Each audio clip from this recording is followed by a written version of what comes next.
আজকে একদম রান্নাবান্না দিয়েই ব্লগটা শুরু করলাম। তবে প্রত্যেকদিন আমি কিন্তু রান্না দিয়েই ব্লগটা শুরু করি। আমার যেহেতু সকালটা শুরু হয় রান্নাঘর থেকেই, রান্নাবান্না দিয়েই, তাই তোমাদের সঙ্গেও রান্না দিয়েই আর কি সকালটা শুরু করি। হ্যালো বন্ধুরা, গুড মর্নিং। সবাই কেমন আছো? আশা করছি সবাই ভালো আছো, সুস্থ আছো। আমার নতুন আরও একটি ব্লগে তোমাদেরকে অনেক স্বাগত আর অনেক ভালোবাসা। এখন ওই বাজে 8টার মতো। আজকে ঘুম থেকে উঠেছি 7:30টার সময়। তো উঠে ব্রাশ করে আর আমার হাজব্যান্ডের জন্য জুসটা বানিয়ে রেখে তারপরে চা করে ফ্লাক্সে রেখে দিয়ে এখন এই যে এটা কি বলে, ঢ্যাঁড়সের তরকারি বানাচ্ছি। তো কালকে এনে রেখেছিলো, তোমাদের দেখিয়েছিলাম। আর ওদিকে ভাত মানে হতে দিয়েছি, আর ভাতের মধ্যে দিয়েছি পেঁপে। আর এদিকে এই যে তরকারিটা করছি। আজকে রান্না করব ডাল, মাছের ঝাল আর ঢ্যাঁড়সের তরকারি। তো এই তো মানে এই বছর আর কি প্রথম ঢ্যাঁড়স আর কি আনা হলো। তো এবার থেকে চলতেই থাকবে। গরম মানে ঢ্যাঁড়স, পটল এসব ছাড়া তো আর কিছু পাওয়া যাবে না। শীতকালে যেমন অনেক ধরনের সবজি পাওয়া যায়, তবে গরমকালে এত কিছু আর পাওয়া যায় না। এই ঢ্যাঁড়স পটল দিয়েই আর কি সারা গরমকালটা কাটাতে হবে। আজকে ঢ্যাঁড়সের তরকারিটা একটা ছোট্ট দেখে আলু দিয়েছি। কি বলো তো, আমি না ঢ্যাঁড়সটা খেতে পছন্দ করি না, একদমই করি না সেটা বলবো না, করি তবে খুব একটা ভালো লাগে না। আর আমার মেয়ে আমার হাজব্যান্ড খুব ভালোবাসে, তো ঢ্যাঁড়সের তরকারিতে আলু দিলে ওরা আবার পছন্দ করে না। আলুটা দিয়েছি শুধুমাত্র আমার জন্য, আমি আর কি খাবো বলে, যেহেতু আমি ঢ্যাঁড়স খাবো না। আর একদম অল্প করে ঢ্যাঁড়সটা এনেছিল, তো ওদের দুজনের মতো ঠিকই আছে, আমি তো আলু দিয়ে খাবো। আর এই যে এদিকে মাছের ঝালটাও এখন বসিয়ে দিয়েছি, হয়ে এসছে, শুধু একটু ফুটে গেলে জলটা একটু কমে এলে নামিয়ে নেব। তো 3টের মতো মাছ আর কি রান্না করছি। আর 2টো মাছ কোটা রেখেছি, আর একটা মাছ না খুব বড় ছিল, তাই ওটা আর কি 2 আধখানা করে দিয়েছি। বেশি বড় মাছ না ভাজতে একটু অসুবিধা হয়, তো 2 আধখানা করে দিলে ভাজতেও সুবিধা হয়। আর এই যে আমার মাছের ঝালটা হয়ে গেলে এখন শুধুমাত্র ডালটা বানাবো। আর আজকে না মেয়ের জন্য কিছু টিফিন বানাবো না। তো এমনিতে বেলাতে ঘুম থেকে উঠেছি, তো 7টা থেকে উঠবো উঠবো করছি, জানো তো একদমই রাত্রিরে ঘুম হয় না মেয়ের জন্য আর কি। তো মেয়ে খুব রাত্রিবেলা জ্বালাতন করে, তাই জন্য ঘুমোতে পারি না। আর রাত্রিবেলা ঘুমটা ঠিকঠাক না হলে সকালবেলা একদমই উঠতে পারি না।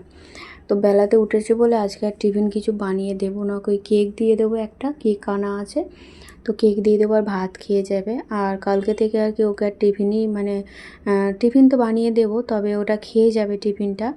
আর অল্প একটু বিস্কুট যা ওকে একটু হালকা টিফিন দিয়ে দেবো। আর মানে ওকে বলবো স্কুলে যেটা খাওয়ার সেটাই আর কি ওকে খেয়ে নিতে বলবো। বাড়িতে এসে যদি খিদে পাই আর কি, তখন একটু মুড়ি খেয়ে নিতে বলবো। কী বলো তো বন্ধুরা, না সবাই মিড ডে মিল নিয়ে যায়, মানে মিড ডে মিল নিয়ে যায় বলছি, স্কুলের সবাই ওটাই আর কি খায়, স্কুলে যেটা দেয় মিড ডে মিল। একমাত্র আমার মেয়ে খেতে চায় না। আমার মেয়ে আগে ঘর থেকে টিফিন বানিয়ে নিয়ে যায়, আর ওর টিফিনগুলো একটু ভালো ভালো বানিয়ে দিই, জানো সব বাচ্চাদের মন। তো কে বেশি খেলো কে কম খেলো, বাচ্চারা তো অত হিসাব করে চলে না। তো আমার মেয়েটা একটু ভালো মন্দ টিফিন নিয়ে যায়, তো সব বন্ধুরাই আর কি শেয়ার করেই খায়, তারপরে বন্ধুদের ভালো লাগে একটু চেয়ে খায়। তো লাস্ট পর্যন্ত আমার মেয়ে কিছু খেতে পায় না আর কি, শুকনো হয়ে থাকে। আর ওই জন্য আর কি মেয়েকে এখন থেকে বলেছি যে টিফিনটা হালকা পাতলা নিয়ে যাবি, স্কুলের খাবারটাই আর কি খাবি, তাহলে তোরও পেটটা ভরবে। প্রত্যেক দিনই এরকমই, আমার মেয়ে প্রত্যেক দিনই শুকনো হয়ে বাড়িতে আসে। তো দেখো তারা তো বাচ্চা, তাদেরকে আর কী বলবো। আর বন্ধু বান্ধবদের সঙ্গে তো শেয়ার করে খেতে হয়, তাই বলে এই নয় যে যে নিয়ে আসবে সে খেতে পাবে না। এটা হিংসা নয়, এটা রাগও নয়, এটা আর কি আমি এমনি বলছি আর কি। তো যাই হোক, আমার মেয়ে খুব কষ্ট হয়, সারাক্ষণ এতক্ষণ স্কুলটা হয়, শুকনো হয়ে থাকতে ওরও কষ্ট হয়। আর আমি মা হয়ে তো সেটা দেখতে পারবো না, সেই কষ্টটা সহ্য করতে পারবো না, তাই ওকে এখন থেকে এরকমই ব্যবস্থা নিতে বলেছি। তো ভালো টিফিন হলে সব বাচ্চারাই একটু পছন্দ করে। তো ওর বন্ধুদের মায়েদেরকেও আর কি আমি বলতে পারি না, কিন্তু মনে মনে ভাবি যে বাচ্চাদের একটু টিফিন বানিয়ে দিলে কী এমন সময় চলে যেত, আর কী এমন কষ্টটাই বা হতো। তো তাদেরও তো একটু ইচ্ছা হয় ভালো মন্দ কিছু খাবার, স্কুলে নিয়ে যাবে টিফিন, কিন্তু তাদের মায়েরা সারাদিন ফোন ঘাঁটতেই ব্যস্ত, মানে বাচ্চাকে যে একটু টিফিন বানিয়ে দেবে সেই সময়টা তাদের আর নেই। তো যাই হোক, এইসব কথা বাদ দাও, বলে লাভ নেই। তো এদিকে এই যে রান্নাবান্না করার পর রান্নাঘরটা একটু পরিষ্কার করে নিচ্ছি। তো প্রথমে এই যে মশলার কৌটোগুলো একটু ভালো করে মুছে নিলাম, তেলচিটেটা আর কি যাতে না ধরে। রোজ রোজ এগুলো পরিষ্কার করলে কি হয়, তাহলে আর বেশি আর কি তেলচিটে হয় না, একদমই হয় না রোজ এগুলো পরিষ্কার করলে। আর একদম গ্যাসের সামনে থাকে, তো প্রত্যেক দিন না পরিষ্কার করলে হয় না। তো গ্যাসটা এখনও মোছা হয়নি, তো মুছবো। তার আগে এই যে হাজবেন্ড নিয়ে চলে এসছে মাংস। তো এটা হচ্ছে রাত্রিবেলা চিকেন স্টু হবে, আর ওই জন্য একদম অল্প নিয়েছে 4 পিসের মতো। আর এটা হচ্ছে নিয়েছে শুক্রবারে রান্না করার জন্য। তো আমার এই কদিন কী হয়েছে কি জানি, শুধু মাংস খেতে ইচ্ছা করছে। রান্না করলে খেতে পারি না, 1 পিসের বেশি আমি খেতে পারি না, কিন্তু তাও মাংস খেতে ইচ্ছা করছে। তো তাই জন্য হাজব্যান্ড মাংস নিয়ে চলে এসেছে। শুক্রবার একবারে দুবেলা রান্না করে নেব। আর ওই যে 4 পিস মাংসটা, ওটা আর কি রাত্রিবেলা চিকেন স্টু বানাবো। আমার হাজব্যান্ড খেতে খুব ভালোবাসে চিকেন স্টু, চিকেন স্যুপ। তো শীতকালটা আমি প্রায় সময় বানিয়ে থাকি চিকেন স্যুপটা। তো এই মানে চিকেন স্টুটা খুব একটা বানানো হয় না, একবার বানিয়েছিলাম, আর এই আজকে বানাবো। তো যাই হোক, গ্যাসটা ভালো করে মুছে নিয়ে এখন এই যে মেয়েকে স্কুলে দিয়ে এলাম, গাড়িতে তুলে দিয়ে এলাম, বাসে দিয়ে আসার পর এখন এই যে চেয়ারটা কী হয়েছে বলতো, চেয়ারটা এমনি পরিষ্কার আছে। আমার মেয়ে না ছাতু গুলছিল, তো আমি একটু কাজে ব্যস্ত ছিলাম, ওকে বলেছিলাম বাবা এক্ষুনি চলে আসবে, তুই একটু ছাতুটা গুলে রাখ। তো ছাতু গুলতে গিয়ে টেবিলের চেয়ারের মধ্যে আর কি ফেলে পুরো চেয়ারটা দাগ করেছে। তাই জন্য আর কি চেয়ারটা একটু মুছে দিলাম, আর ওপরেরটা মুছলাম, নিচেরটা মুছবো না, তাই আবার নিচেরটাও একটু মুছে দিলাম। তো একটা পরিষ্কার করবো, একটা আবার পরিষ্কার হবে না, সেটা দেখতে একদম ভালো লাগবে না, তাই জন্য। তো চলো, ঘর দালান তো কিছু মোছা হয় না, তো তাড়াহুড়ো করে কোনো রকমের রান্নাটা করেছিলাম। তো কাচারও অনেক আছে জানো তো, সমস্তটা আজকে কেচে দিয়েছি। তো যে দেখেছিলে মানে 1 গামলা জড়ো করেছিলাম, তো সেগুলো আজকে আর কি কাচা কমপ্লিট হলো।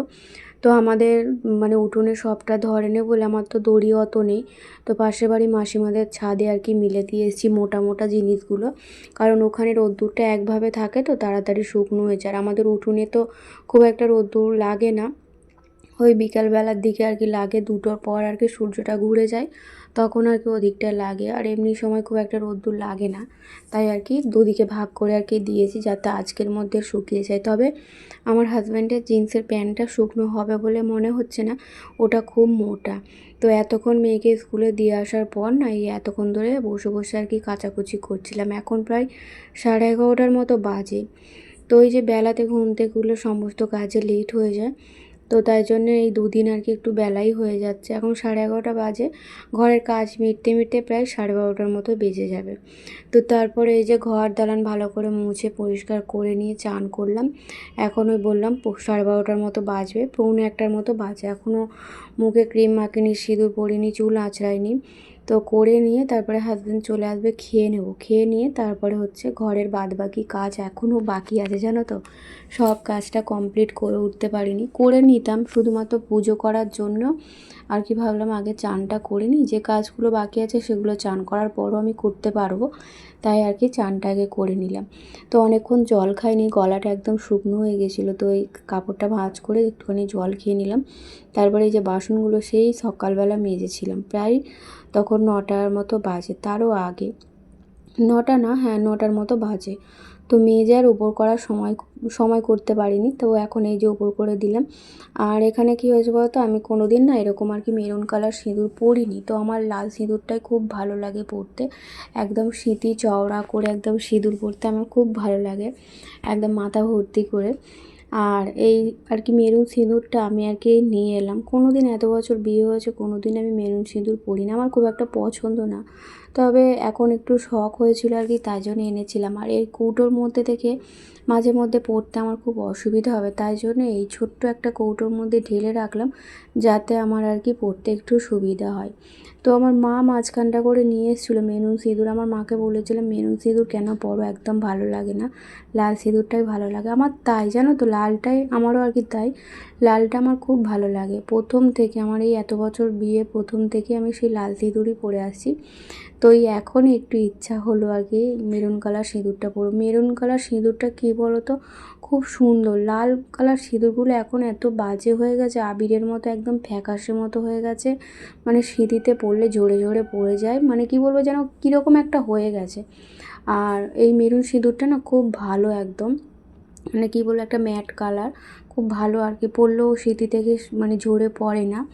তো যাই হোক, এই যে কয়েকটা জামা কাপড় শুকনো হয়েছিল সেগুলো এখন ভাঁজ করে গুছিয়ে রাখবো। আর এখনও অনেক জামা কাপড় বাইরে মেলা আছে, সেগুলো শুকনো হয় না, সেগুলো ওই বিকেলবেলা কিংবা সন্ধেবেলার দিকে তুলে ভাঁজ করে একদম আলমারিতে তুলে রাখবো। এখন যতগুলো শুকনো হয়েছিল সবগুলো ভাঁজ করে নিলাম। আর ওই যে চুড়িদারটা দেখলে কুর্তিটা, ওটা আর কি আজকে মেশিনে একটু সেলাই করতে হবে, তো একটু ঢিলে ঢিলে মনে হচ্ছিলো, তো দুটো আর কি কুর্তি এরকম আছে, একটা টাইট হয়ে গেছে আর একটা ঢিলে আছে, তো ওইগুলোই আর কি একটু মানে সাইডগুলো একটু মুড়ে নিতে হবে। তো আর একটা আছে আলমারিতে তোলা আছে, যখন সেলাই করব তখন আর কি বার করাবো। তো চলো, সব শীতের জামা প্যান্ট তো তোলা হয়ে গেছে, আর একটা ভুলাতা জামা মানে মায়ের ওখানে নিয়ে গিয়েছিলাম, সেটাই যে আজকে কেচে আর তুলে দিলাম।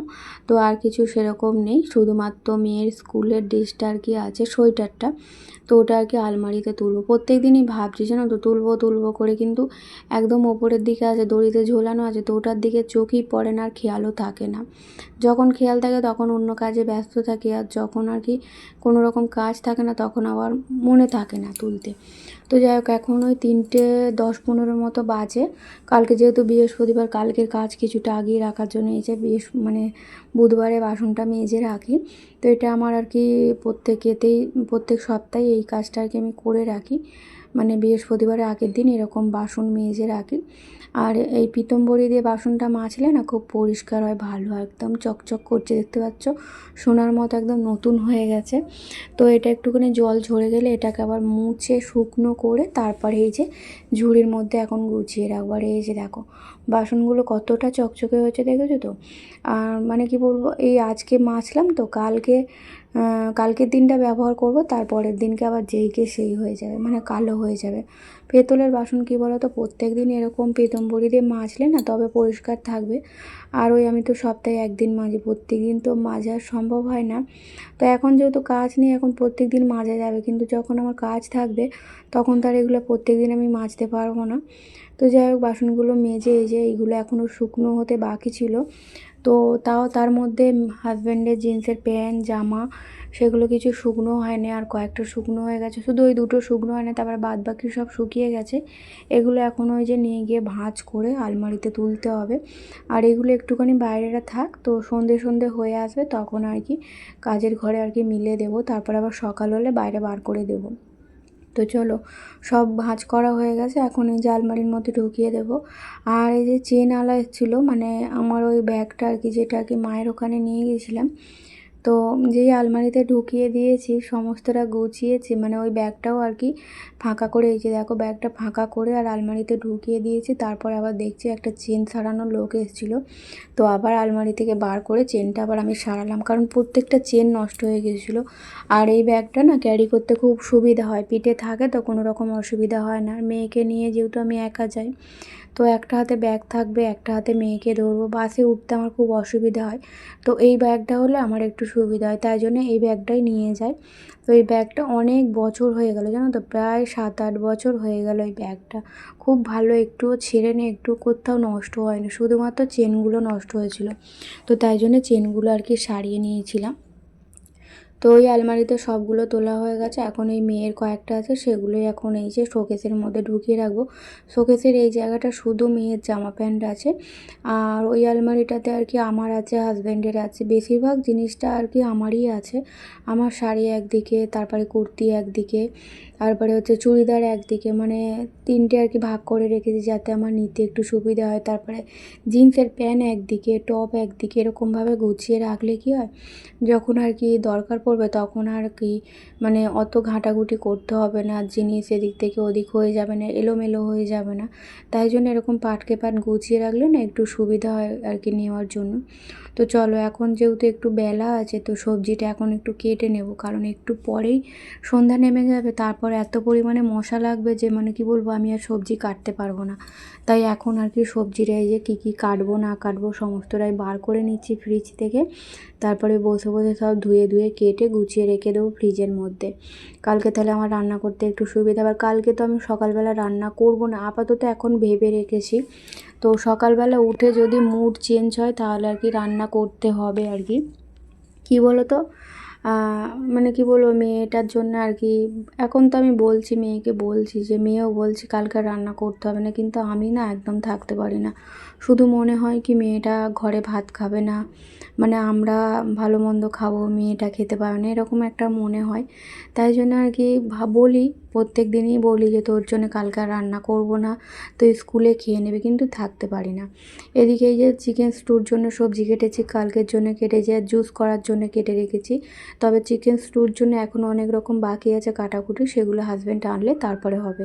তো বন্ধুরা চলো আজকের ব্লগটা এই পর্যন্তই, টাটা।